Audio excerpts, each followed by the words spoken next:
Welcome to our channel. Installing purchased used parts. What to know before you start.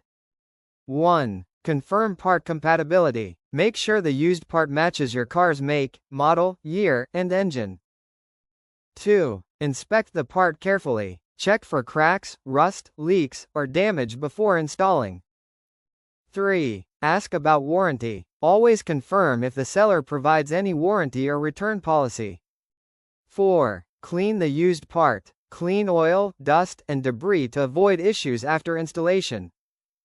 5. Compare with old part. Match size, connectors, and mounting points with your old part. 6. Replace wear items. Change seals, gaskets, or belts if needed before fitting. 7. Use proper tools. Use the right tools to avoid damaging the used part. 8. Follow installation guide. Use a service manual or video guide for correct installation. 9. Test after installation. Start the vehicle and check for leaks, noises, or warning lights.